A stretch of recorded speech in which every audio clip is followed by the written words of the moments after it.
श्रीमन्महागणाधिपतये नमः। श्री सरस्वत्यै नमः। श्री गुरवे नमः। मातृपितृचरणकमलाभ्यां नमो नमः। खर्वं स्थूलतनुं गजेन्द्रवदनं लम्बोदरं सुन्दरं प्रस्यन्दन्मदगन्धलुब्धमधुपौव्यालोलगण्डस्थलं दन्ताघातविदारितारिरुधिरै सिन्दूरशोभाकरं वन्दे शैलसुतासुतं गणपतिं सिद्धिप्रदं कामदं शुक्लां ब्रह्मविचारसारपरमां आद्यां जगद्व्यापिनीं वीणा पुस्तकधारिणीम् अभयदां जाड्यान्धकारापहां हस्ते स्फाटिकमालिकां विदधतीं पद्मासने संस्थितां वन्दे तां परमेश्वरीं भगवतीं बुद्धिप्रदां शारदाम् आहेतु जननी मदीयनकळे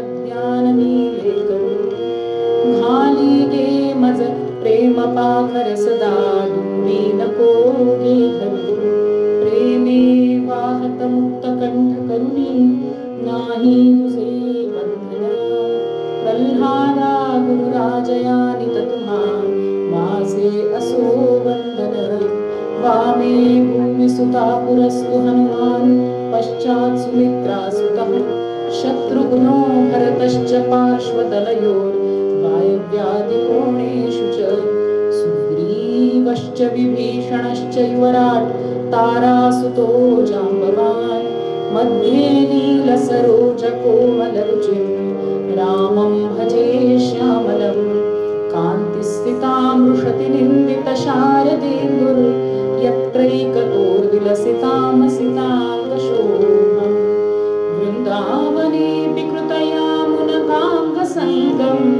राधा मुकुन्दयुगलं तदहं नमामि वचनैका कमळापती माझी रंकाची विनंती करजोडिते कथे काळी आपण सावे जबरी पुंडलीक वरदा हरी विठ्ठल श्री ज्ञानदेव पंढरीनाथ भगवान की जय श्री लक्ष्मी नारायण भगवान की जय देवर्षि नारद महाराज की जय जय जय रघुवीर समर्थ।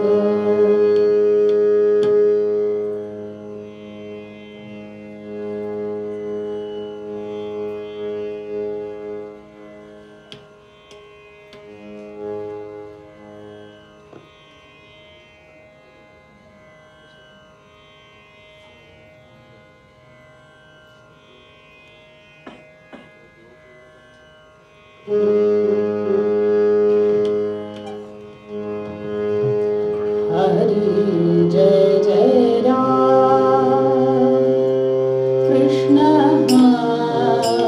हरि जय जय राम कृष्ण हरि जय जय राम कृष्ण हरि जय जय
कीर्तनाला प्रारंभ करण्यापूर्वी रिकॅप घेऊया. अहो हल्ली मालिकांमध्ये नाही का आपण बघत, काल काय आपण ऐकलं. कसं आहे, कलियुगामध्ये मनुष्याची बुद्धी ही मंद मंद होत जाते असं भागवतकार म्हणतात. आणि याच्याकरता फार लांब जायची गरज नाही. माझ्या लहानपणी आम्ही असं होतो की आम्हाला सगळ्यांचे मोबाईल नंबर किंवा दूरध्वनी क्रमांक म्हणूया ते तोंडपाठ होते. हळूहळू ते डायरीत गेले आणि आता डायरी मधनं मोबाईल मध्ये गेले. मोबाईल नसला तर स्वतःचाही नंबर आपल्याला आठवेल की नाही ते सांगता येत. सकाळी काय जेवलं ते संध्याकाळी आठवत नाही. त्यामुळे कीर्तनात काय ऐकले ते दुसऱ्या दिवशी आठवण्याचा प्रश्न येतो का सांगा. काल आपण निरूपणा करता कुणाचा अभंग घेतला होता? दासगणू महाराजांचा घेतला होता. आणि त्यामध्ये आपण 3 मार्गांची चर्चा केल्यानंतर चौथा मार्ग जो भक्ती मार्ग सांगितला आहे तो कसा सर्वश्रेष्ठ आहे. बरं, मी प्रश्न विचारते म्हणून उद्या यायचंच नाही असं करू नका बरं. नाही तर या ताई आल्या आणि आम्हाला जे भंडावून सोडलं प्रश्न विचारून असं नाही. या निमित्तानं उजळणी होते तुमची आणि माझी. जे काल आले नसतील त्यांनाही जरा काही प्रेरणा त्यातनं. दासगणू महाराजांच्या या निरूपणातनं, या अभंगातनं आपण भक्ती मार्ग कसा श्रेष्ठ आहे ते ऐकलं. त्यानंतर आपण चरित्र कुणाचं ऐकलं? मीराबाईचं. चरित्र सगळ्यांना माहिती असतं किंवा नवीन चरित्र ऐकवा असं आम्हाला बरेचदा विनंती केली जाते किंवा आदेश दिला जातो की आज काहीतरी नवीन ऐकवा ना. आता कसं आहे, याच्यावर आमचं उत्तर आहे तुम्ही काही नवीन करून दाखवा ना, आम्ही तुमचंच चरित्र लावतो. चरित्र ती जुन्यातली जुनी सगळी जुनी सांगावी लागतात हा, पण नवीन चरित्र आणायचं कुठून कीर्तनकारानं? नवीन इतिहास निर्माण करणारं असं कुणी जर या मातीत घडणार असेल तर त्याची नक्की चरित्र पुढच्या काही पिढ्यांनंतर कीर्तनकार लावतीलही. पण खरी गंमत ही पूर्वरंगात असते, ज्याला आपण ब्रह्मनिरूपण असं म्हणतो. त्या पूर्वरंगाच्या ठिकाणी सगळं तत्वज्ञान, सगळं जे भक्तिरसपूर्ण आपल्याला जे प्रकटीकरण करायचं असतं ते सगळं निरूपणात सांगता येतं. काल आपण भक्ती श्रेष्ठ बघितली. आज एका विशेष भक्तीचं नवविधा भक्ती आपल्याला भागवतांनी सांगितलेली आहे. श्रवणम, कीर्तनम, विष्णुस्मरणम, चौथी पादसेवनम, अर्चनम, वंदनम, दास्यम, सख्यम, आत्मनिवेदन. तर याच्यापैकी आज एका विशिष्ट भक्तीचं आपण चिंतन करणार आहोत आणि त्याला मॅचिंग असं आख्यानही ऐकणार आहोत.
जय रघुवीर समर्थ।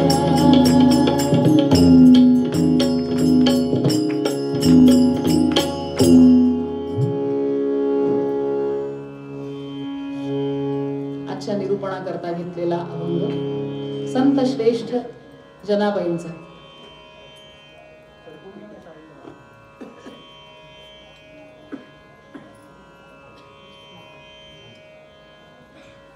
आणि या अभंगातनं जनाबाईंना आपल्याला काहीतरी सांगायचं आहे।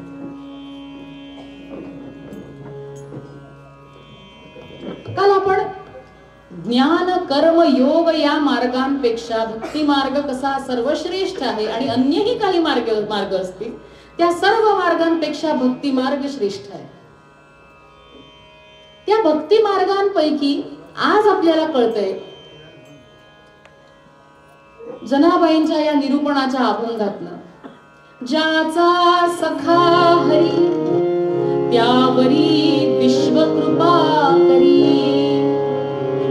उणे पडो नेदी त्याचे वारे सोसी आघाताचे, तया विण क्षणभरी कदा आपण न हो दुरी, अंग आपुले त्याला राखी जो निर्वाणी, ऐसा अंकित भक्तासी म्हणे नामयाची दासी।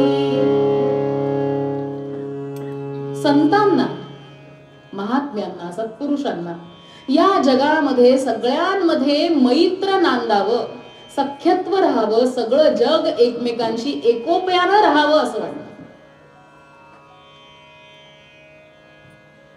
आणि म्हणूनच माऊली आपल्या पसायदानात म्हणतात की भूता परस्परे जडो, काय जडो? मैत्र जीवांचे।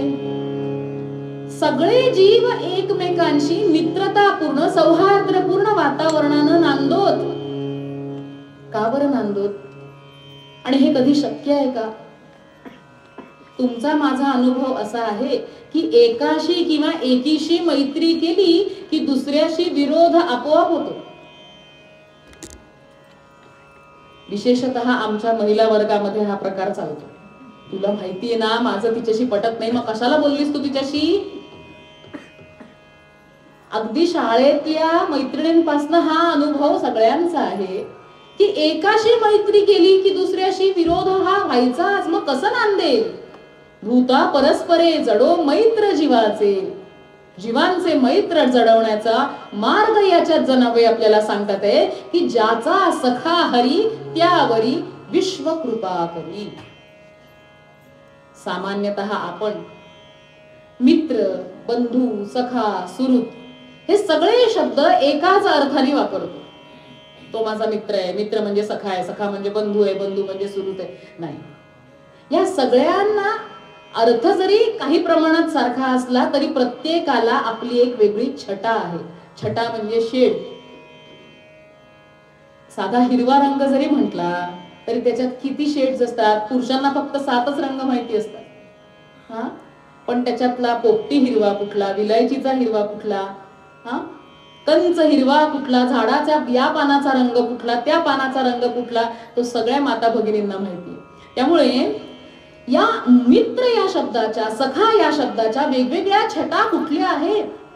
तर एका सुभाषितकारानं फार सुंदर सांगितलंय, अत्याग सहनो बंधु सदैवानुमतः सुहृत्, एकक्रियं भवे मित्रं समप्राणो सखा स्मृतः। गोपाल कृष्ण भगवान की जय। ज्याचा विरह सहन होत नाही तो बंधू। आपण जे म्हणू त्याला सदैव अनुमोदन देणारा, इतकं ज्यांचे हृदय एकरूप झाले त्याला म्हणायचं सुहृद। ज्यांचे क्रिया कलाप व्यसन सगळे एकसारखे आहेत त्याला मित्र म्हणायचं। हसू येते ना? व्यसनी मुलाला दुसरा व्यसनी मुलगा बरोबर सापडतो, कितीही गर्दी असू दे। एकक्रियम भवे मित्र, आणि ज्यांचे प्राण एकरूप झालेत, दोघांच्या इच्छा एकरूप झालेत, दोघांचे ध्येय एकरूप झालेत, त्यांना म्हणायचं समप्राण सखा श्रुतः, त्याला सखा म्हणायचं. इथे जनाबाई ज्याला म्हणतायत त्यांना सखा हा शब्द अभिप्रेत आहे. ते म्हणतायत की ज्यानं भगवंताशी सख्यत्वाचं नातं जोडलं, भगवंताला जसं हवंय तसा तो वागतोय, भगवंताशी एकरूपता म्हणजे भगवंताला अभिप्रेत असलेलं आचरण जो करतोय, भगवंताच्या इच्छेनुरूप जो वागतोय, त्याला इतर कुणाला संतुष्ट करण्यासाठी, इतर कुणाला फ्रेंडशिप बँड बांधायची, आजकाल मैत्रीचा दिवस असतो ना, त्या दिवशी मुलं मग फ्रेंडशिप बँड घेऊन जातात. भगवंताशी एकदा ऋणानुबंध जे काही आपले घट्ट आत्म्याचे पाश घट्ट बांधल्यानंतर इतर कोणाशीही मैत्री करण्यासाठी वेगळे प्रयास करावे लागत नाही. आणि हा सिद्धांत सांगताना भागवतकारांनी एक सुंदर श्लोक उद्धृत केलाय. प्रमाण म्हणून सांगताना आधी त्याची पार्श्वभूमी सांगायला हवी. हा श्लोक कुठल्या संदर्भात आलाय तर ध्रुव बाळाची कथा सगळ्यांना माहिती. त्याला 2 आया होत्या, एक आवडती राजाची एक आवडती पत्नी, तिचं नाव सुरुची, आणि एक नावडती, तिचं नाव सुनी. बाळ आपल्या वडिलांच्या राजा उत्तानपादाच्या मांडीवर जाऊन बसला आणि कुठल्या आईनं त्याला त्याच्यापासून लांब केलं? सुरुची. आणि मग त्यानंतर ध्रुव बाळाने अशी कठोर तपस्या केली की आमचे मोरोपंत केकावलीमध्ये म्हणतात, किती वयकसे तप प्रखर काय विश्वास तो, ध्रुव ध्रुव खरास्तवा उचित होय विश्वास तो, कशी तुळी तसा तुम्ही प्रकट मेरुषी मोहरी, प्रसाद करिता उणे अधिक नाटवा हो हरी गोपाल कृष्ण भगवान की. काय वय होतं ध्रुव बाळाचं? अंदाजे 5. पण या 5 वर्षाच्या वयात आपली मुलं काय करतात? त्या वयात त्यांनी प्रखर तपस्या केली.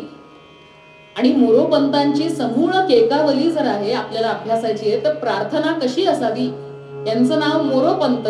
आणि म्हणून मोर काय करतो, मोराच्या आवाजाला काय म्हणतो आपण? केका. म्हणून त्यांनी आपल्या काव्याचं नाव केकावली असं ठेवलं. आणि त्यात वेगवेगळ्या भक्तांची उदाहरणं देऊन ते म्हणतायत की माझी यांच्या पुढे मी उभा देखील राहू शकत नाही. ध्रुव हा वयानं जरी 5 वर्षाचा होता तरी त्यांना इतकी कठोर तपस्या केली की 6 महिन्यात तुम्ही त्याच्यावर प्रसन्न झालात. त्याच्याशी जर माझी तुलना तुम्ही केली तर जरी आकारानं तो लहान आहे तरी त्याची निष्ठा, त्याचा दृढ निश्चय हा मेरू पर्वतासारखा आहे. आणि त्यासमोर मी एखादी मोहरी आहे असं मोरोपंत म्हणतात. कशी तुळी तसा तुम्ही प्रकट मेरुषी मोहरी. मेरू पर्वत आणि मोहरी यांच्या तुलना होऊ शकत नाही. म्हणून भगवंता माझ्यावर कृपा करा. तर असं ध्रुव बाळ जेव्हा तपस्या पूर्ण करून भगवंताची कृपा संपादन करून परत आले तेव्हा गंमत सांगू, त्यांना सामोरं जे स्वागत करायला गेलं त्याच्यात पहिला नंबर कोणाचा होता? सुरुचीचा होता, सुनीतीचा नव्हता. का बरं? आणि तेव्हा भागवतकार हा श्लोक सांगतात, यस्मै प्रसन्नो भगवान गुणमैत्र्यादिभिर् हरिः तस्मै नमन्ति भूतानि निम्नमाप इव स्वयं गोपाल कृष्ण भगवान की. तपस्येपूर्वीचं ध्रुव बाळ आणि तपश्चर्येनंतरचं ध्रुव बाळ यात काय फरक पडला?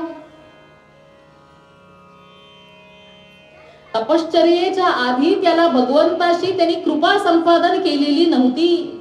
आणि भगवत कृपा झाल्यानंतर कुणाशीच वैर भावना त्याच्या अंतःकरणात राहिली नाही. आणि म्हणून त्याच्यातली जी मैत्रीची भावना आहे ती सुरुचीच्याही अंतःकरणाला स्पर्श करून गेली. म्हणून सगळ्यात पहिले आपल्या या ध्रुव बाळाला औक्षण करायला सुरुची माता सरसावली.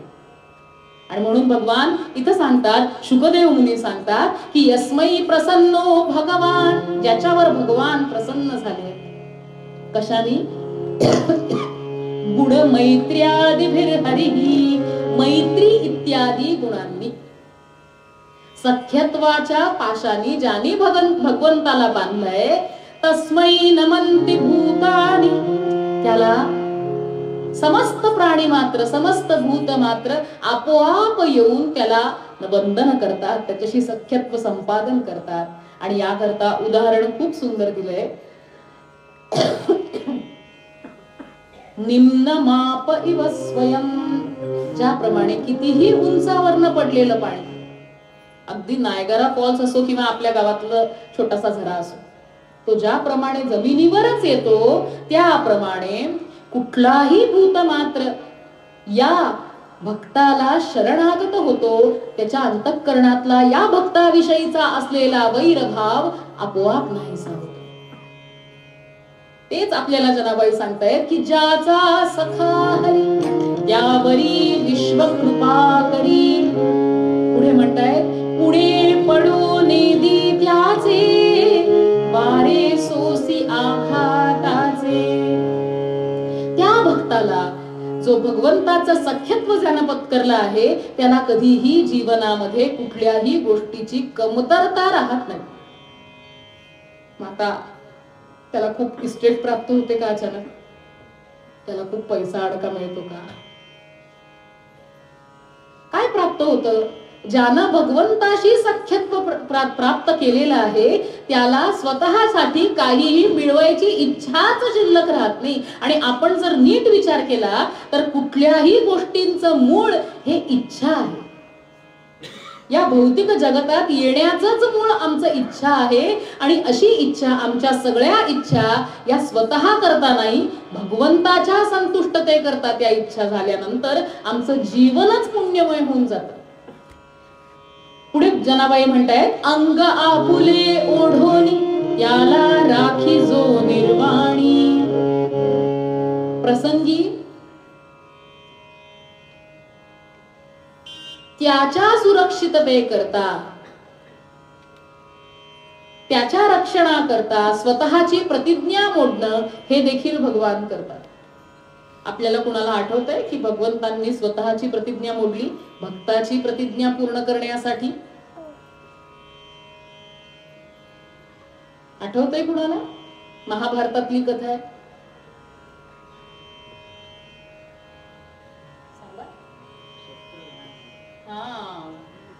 भगवंताची कुठली प्रतिज्ञा होती? न धरी शस्त्र करी मी, गोष्टी सांगे न युक्तीच्या चार. मी हातात शस्त्र धरणार नाही, पण युक्तीच्या 4 गोष्टी सांगणार. त्या युक्तीच्या 4 गोष्टी म्हणजे आमची भगवद्गीता. हातात शस्त्र धारण करणार नाही. पण कुणी मोडवली ही प्रतिज्ञा भगवंताची? कुणी भगवंतांना शस्त्र धारण करेल? कुणीतरी खुसफुस खुसफुस करतंय, पण उत्तर बरोबर आहे, पण जरा त्यांना डाऊट आहे. बरोबर? भीष्म पितामह, भीष्म पितामहांनी पुढची प्रतिज्ञा केली की मी तुम्हाला हातात शस्त्र घ्यायला भाग पाडेन.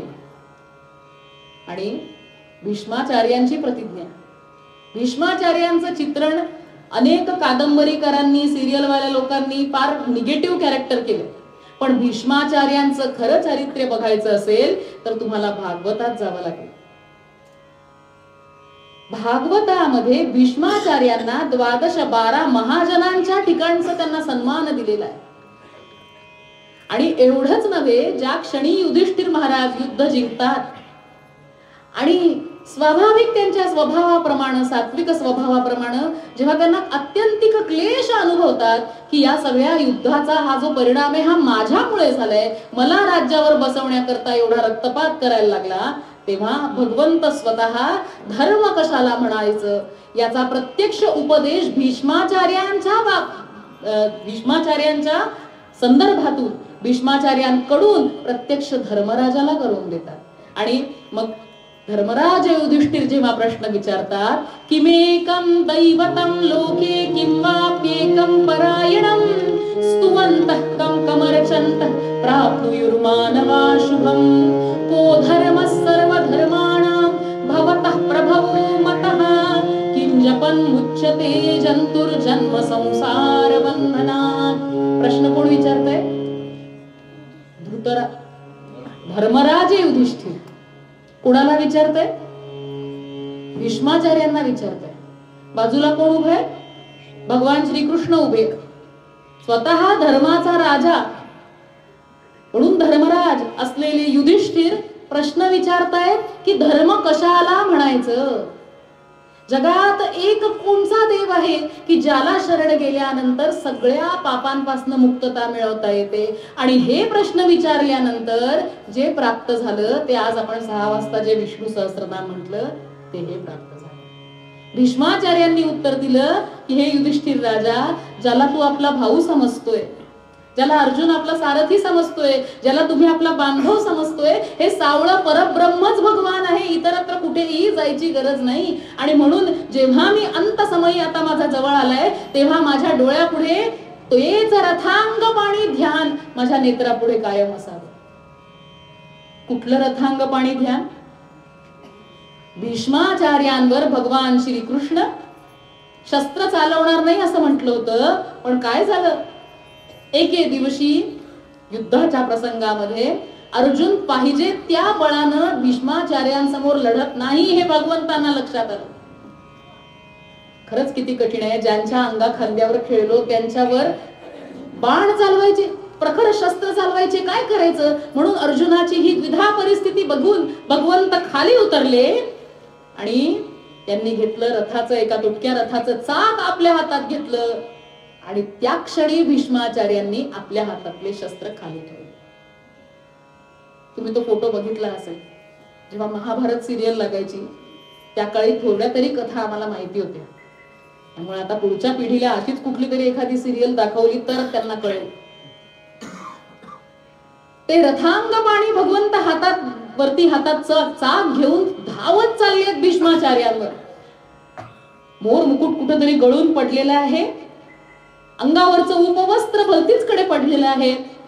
युद्धावर त्या जमिनीवरची धूळ भगवंताच्या चेहऱ्यावर विराजमान झालेली आहे आणि डोळे खदिरांगासारखे लाल लाल झाले.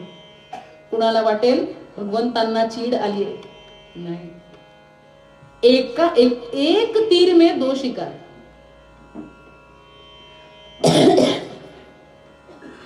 म्हणजे एकाच वेळेला दोन्ही भक्तांवर प्रेम करणं हे भगवंताला शक्य आहे. 2 विरुद्ध पक्षाचे आहेत, पण भीष्मांची प्रतिज्ञा पूर्ण केली.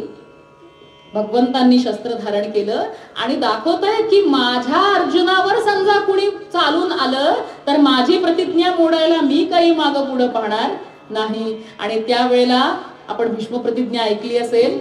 मारावे मजला असेच असले चित्ती तुझ्या केशवा, तैमा ते मग कोण रक्षिल पहा विश्वेशना केशवा. हा मुख्यार्थ जनार्दना मज गमे भक्त प्रतिज्ञा खरी, की जे सर्व जनात होईल वृथा ही आपुली वैखरी. गोपाल कृष्ण भगवान की.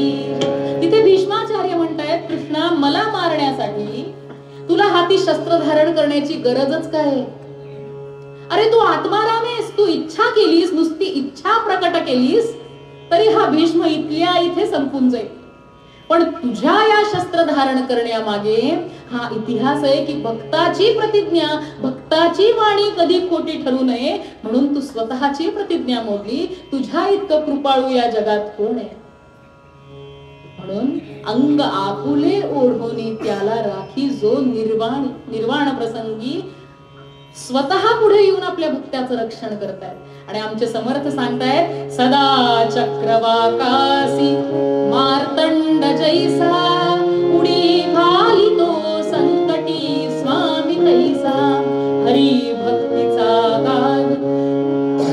गाजे निशाणी, नुपेक्षी कदा देव भक्ताभिमानी. जय जय रघुवीर समर्थ. भगवंत आपल्या भक्ताची कधीही उपेक्षा करत नाही. का करत नाही? कारण ते भक्ताच्या अधीन झालेले आहे आणि अंतिम चरणामध्ये जनाबाई तेच म्हणताय, ऐसा अंकित भक्तासी. भक्ताला इतका अंकित झालेला आहे. किती अंकित झालाय ते चरित्राद्वारे बघूया. म्हणूनच पूर्वरंग पद्यात आमच्या जनाबाई म्हणतात, ज्याचा